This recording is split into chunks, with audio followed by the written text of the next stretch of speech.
Welcome to the Horizon Audiofiles, a podcast of the Defense Horizon Journal. The Defense Horizon Journal is a professional and academic journal that features essays, reports, and analyses covering geopolitics and law, security and defense policy, peace and conflict studies, applied military science, as well as developments in weapons technology. For more information, go to www.tdhj.org. Episode number 72. The Illusion of Transparency, Data versus Intelligence on the Battlefield. By Matthias Wassinger. Modern Conflicts, Data and Intel. 21st century conflict is increasingly shaped by the dynamics of hybrid warfare, an approach that integrates conventional military operations with non-military means. Hybrid warfare employs all instruments of national power, including economic, diplomatic, informational, and military capabilities, alongside semi-governmental and private entities that act as complementary effectors. In this complex environment, artificial intelligence, AI, cyberspace, and the information domain emerge as critical enablers and force multipliers, fostering the perception of a so-called transparent battlefield. Most recently, the employment of unmanned aerial vehicles, UAVs, on both sides in Russia's war against Ukraine have evoked claims of a vitreous battlefield. Likewise, similar conclusions were drawn following the 2020 Nagorno-Karabakh war between Armenia and Azerbaijan. What was overlooked in this case was the fact that Turkey provided Azerbaijan with a Turkish all-inclusive package covering training, education, material, intelligence, intel, and battle damage assessment capabilities. However, the reality is that transparency remains largely illusory, and claims of such are nothing new. More than 100 years ago, Giulio Douhet forecasted in his well-renowned opus, Command of the Air, that there would be no more hiding on the battlefield, no more distinction between civilian and military targets, and no more covert movement of forces, due to air power's overwhelming impact. Similarly, cyber warfare and spectrum warfare, the control, development, and use of advanced electromagnetic (EM) spectrum technologies for strategic advantage and mission success in military engagements and intelligence gathering tempted humankind to assume battlefield omniscience. The assumption is that modern reconnaissance capabilities have rendered covert movement impossible. Yet, this perspective overlooks a fundamental distinction between raw data and actionable intel.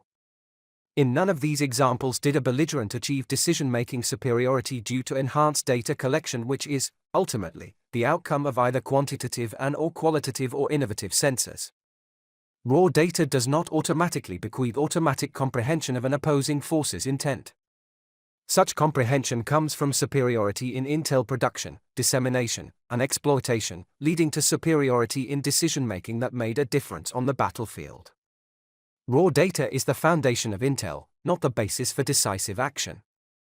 While AI, cyberspace, and information technologies excel in collecting and processing vast amounts of data, they often fall short in interpreting the intentions of the actors. The ability to gather data is not synonymous with understanding the strategic objectives, motivations, or psychological drivers behind adversarial actions. As a result, the so-called transparent battlefield is, in reality, an incomplete and sometimes misleading construct. The Ukrainian Armed Forces' so-called Kursk incursion in 2024 illustrates this. The Russian armed forces had reams of raw data, however, the operation's purpose caught the Russians off guard. Ukrainian forces were not invisible to Russian sensors, yet due to a lack of understanding about their purpose and intent, the Ukrainian armed forces penetrated Russian territory and seized, to Vladimir Putin's embarrassment, a swathe of territory in the Kursk region. Consequently, this Ukrainian operation not only raised attention in the information domain, it fixed Russian forces for months and even led to the deployment of approximately 12,000 North Korean soldiers in the region. Reinforcing the fallacy of the transparent battlefield, it is unclear, despite Russian claims, whether the Russian armed forces have managed to fully clear the incursion at the time of writing. Intel as foundation for decision-making. Understanding an opponent's intent within means and capabilities is vital for planning on all levels of command, within and without the military realm. Indeed, the peculiarity of human decision-makers makes it almost impossible to fully understand or even predict an actor's intent with certainty. Humankind is often unpredictable.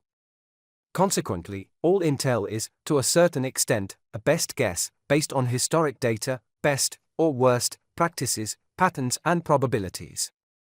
It is an assumption that has to be validated perpetually. However, this best guess provides planners in all realms and on all levels of command with a foundation for developing appropriate measures. Intel is, therefore, a vital means to situational understanding. In this context, cyberspace plays a dual role in modern conflict. It is both an artificially created domain and an active battlefield. When combined with the information realm, cyberspace becomes a crucial factor in all phases of hybrid warfare. AI, in particular, accelerates the spread of information and disinformation, enabling rapid decision-making and influencing adversarial strategies. Since human processing capabilities are limited by nature, both AI and cyberspace have the potential to alter the quality and velocity of intel development. So far, and in the Western world, both are mainly employed to gather information and data. They set the scene for intel development or the visualization of collected data rather than creating an exploitable understanding of opposing forces' intent. Without this critical understanding, AI and cyberspace might evolutionize rather than revolutionize warfare. In other words, they may provide more of the same but at volume and velocity instead of changing the rules of the game. In this regard, cyberspace and AI might be game changers. Suppose raw data can be processed more accurately to develop and disseminate an operational understanding of opposing forces' intent in real time. Intel can be developed not only based on historic data but in correlation with an actor's most recent deeds and most likely understanding of their necessities and urgencies, the employment of AI that considers ethical, moral and legal standards accordingly so AI can be embedded in mission command principles. Then, the scene is set for superiority in decision-making, indeed, potentially for all warring parties. I need some intel, and I need it fast. Technological advances, such as uncrewed systems, satellites, and cyberspace, mean that decision-makers and modern deployed armed forces are well supplied with data. The challenge nowadays is how to filter the big data for the irrelevant from the relevant information in a timely manner. Collected data must be processed to gain valuable information, which has to be evaluated and turned into intelligence and knowledge. This theoretically simple process presents profound challenges. Processing data requires analytical and technical support to ensure currency, and the human information computing capability is the limiting factor in this process. Consequently, AI may mitigate this human limitation or even render it obsolete. For example, regarding AI, the People's Republic of China, PRC, is superior to the US in setting the benchmark for quantum supremacy by combining AI and quantum computing as a quantum intelligence service. Processing, evaluating information, and disseminating intelligence on time are preconditions for decision-making superiority. They allow the creation of multiple dilemmas for an opponent. However, technology itself is an opportunity for, as well as a potential threat to, the respective superior power. It is heavily linked to a capable industrial base and technology, but bears the risk of creating dependence on technology and its weak points. Threat. Relying on high technology runs a risk of creating a kind of defense industrial dependence on other global powers. Indeed, to a certain extent, this applies to all major powers, never mind small states. The PRC, for example, is attempting to address this issue through its Made in China 2025 state plan. Whereas substantial progress toward self-reliance has been made regarding shipbuilding, aerospace, and missile technology, the PRC still falls short, for example, in producing semiconductors.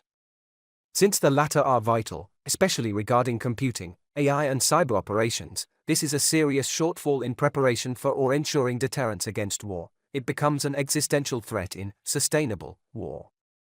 Even though the US has built the most developed defense industrial base, it lacks, interestingly, the same shortfalls, namely dependence on semiconductor imports. Measures like the CHIPS and Science Acts were taken. However, it will take years to achieve full self-reliance. In consequence, the US, as the leading Western military power, runs the same potential risk as its global main adversary, the PRC. This is particularly surprising since the so-called Western way of warfare, in fact, the US way, is based on possessing the technological edge, especially in the long run. Losing its strategic technological advantage will, inevitably, urge the US to fundamentally adapt its doctrinal approach to warfare. This is in stark contrast to the PRC, which might, nothing more than, fall back on its default doctrines and strategic approaches to warfare, which were based on quantitatively overwhelming an opponent, combined with a willingness to bear substantial human and material losses. Besides, and this is valid for all powers, high technology is a vulnerability by itself.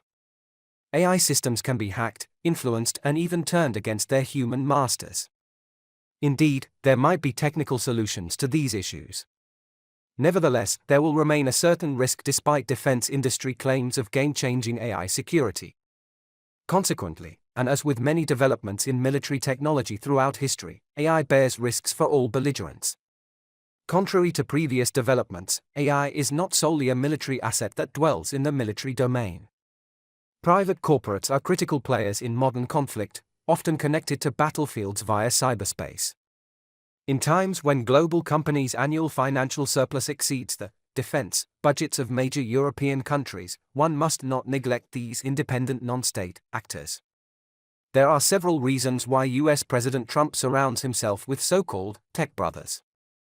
Elon Musk, Mark Zuckerberg, and Jeff Bezos undoubtedly supported his campaign financially. Even more, their respective companies collect vast amounts of global data and hold profoundly influential opinions. Like mercenaries in past times, these actors might go, or change, to the highest bidder, pose an inherent risk to data and AI security, and, ultimately, further monetize warfare. Those owning cyberspace as a means of data transportation and storing, possessing data, and having access to AI-assisted decision-making systems, eventually influence, or dictate, the course and outcome of wars. Tech giants could conceivably transform into warlords, and war become a means to an economic end. Opportunity. On the flip side, embracing emerging and disruptive technologies bears several undeniable advantages. Algorithms and machines can work almost incessantly and thus replace the limiting, human, factor in running the intel cycle and decision-making process. Military approaches and doctrines can be automatically assessed, patterns in human decision-making understood via automated operations research, OR, likelihood and probability recognized, and plausible decisions forecasted. AI can increase the speed of these processes, and also optimize processes that are, as things stand right now, restricted by limited human processing capacities. A full and unrestricted employment of AI could upend the strategic paradigm, similar to the strategic upheaval following the advent of nuclear weapons, a technological leap forward that, according to the US, saved hundreds of thousands of lives while still killing tens of thousands. Like the nuclear bomb, AI could contribute to a strategic parity of the sort that once led to relative peace and stability. Additionally, if handled appropriately, AI has the potential to add sanity to the irrational, human endeavor of war. Indeed, there will still be no certainty. Human behavior is unpredictable. It is influenced by very human characteristics such as pride, fear, fury, and anxiety. Humanity is full of irrationality. Whereas European leaders assessed Russia's aggression as presumably irrational due to the change through rapprochement, Russia and President Vladimir Putin see themselves in an inevitable struggle against Western imperialism and for national autonomy. However, the so-called Global West's assumptions were rather emotional than rational. AI follows the rational. Russia, and especially Vladimir Putin, knows and follows the drill. Russia's policymakers sit down every time the West stands up. AI acknowledges their, seemingly, endless record of broken treaties and agreements.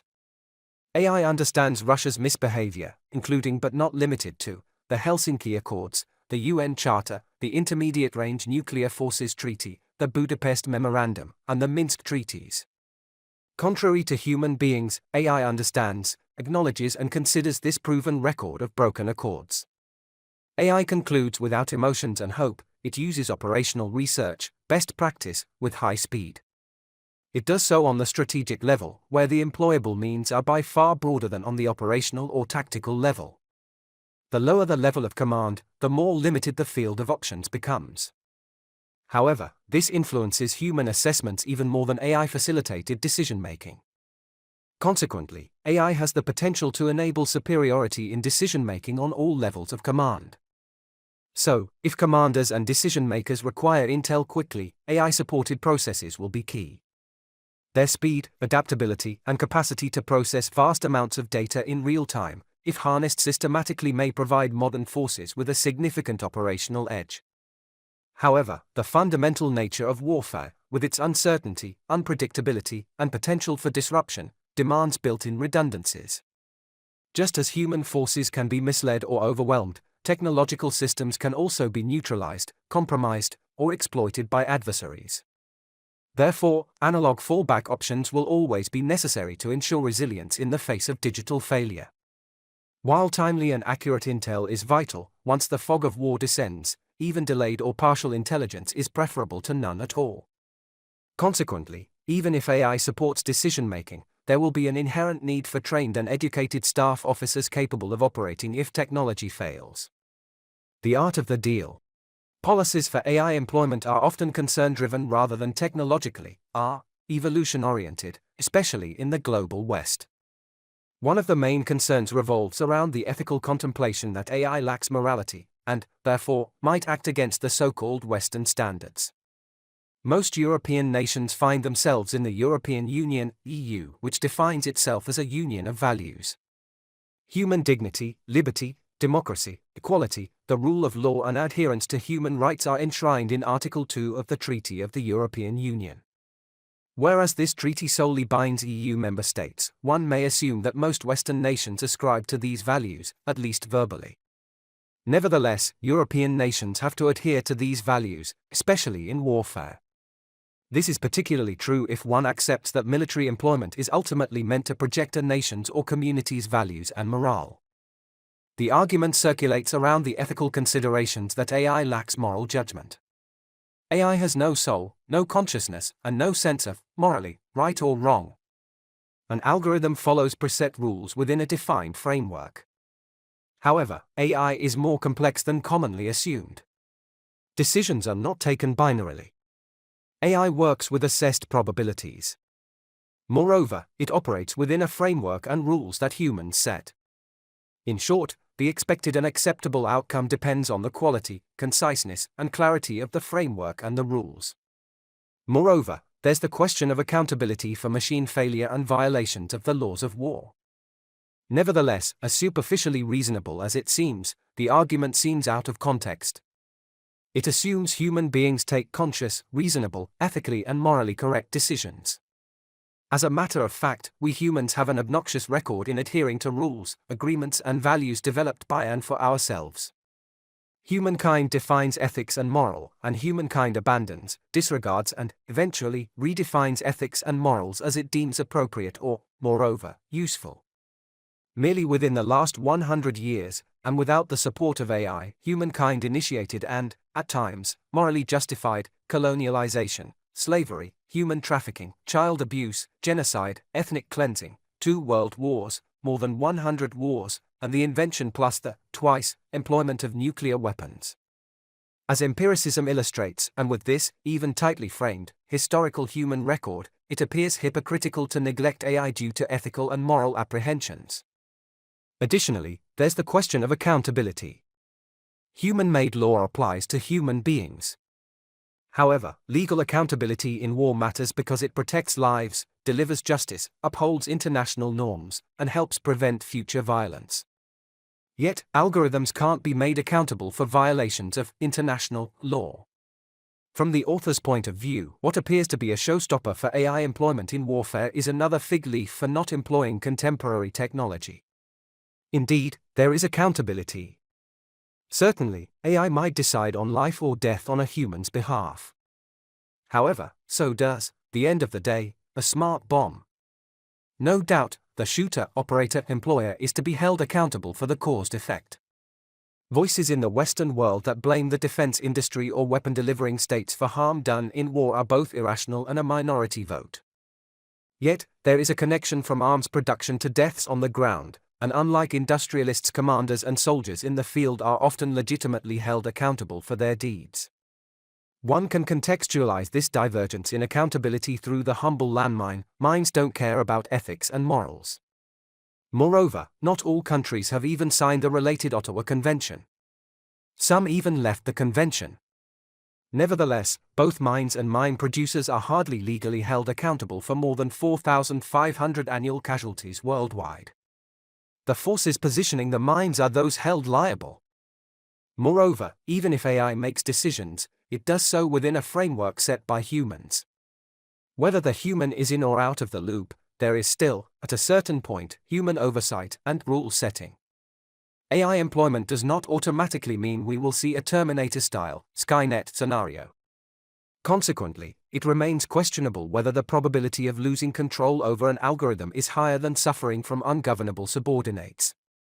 Furthermore, belligerent powers' comparably lower adherence to Western-style standards must evoke remarkable concern.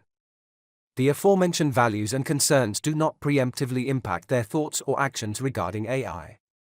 Nevertheless, both the PRC and Russia introduced ethical rules for AI employment. Yet, they do so from a different perspective and with an unalike purpose. Antagonists set these rules to align AI with political purposes, not to endanger political leadership. Ethics and morals are used to ensure a regime's survivability.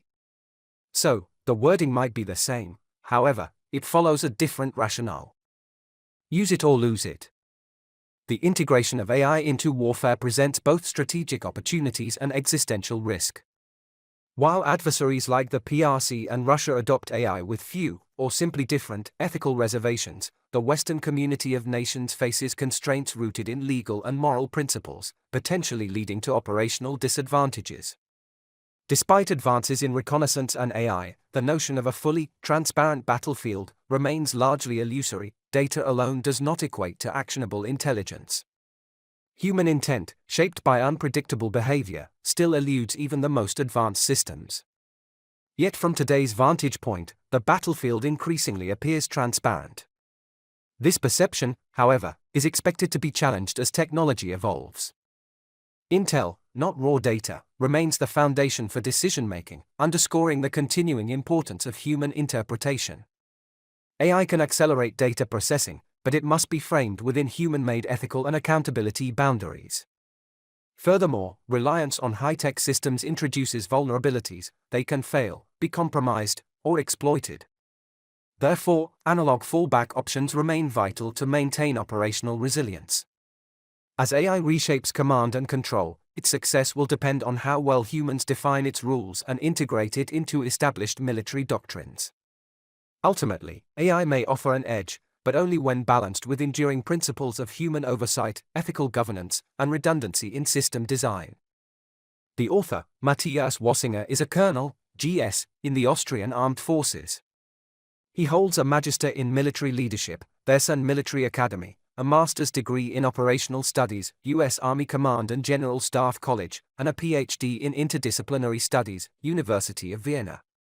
He has served both internationally and nationally at all levels of command. He is also the founder and editor-in-chief of the Defense Horizon Journal. The views expressed in this paper are the author's alone and do not reflect or relate to any of the above-mentioned organizations. This was the Horizon Audiofiles, a podcast of the Defense Horizon Journal. For more information, go to www.tdhj.org. Thank you for listening.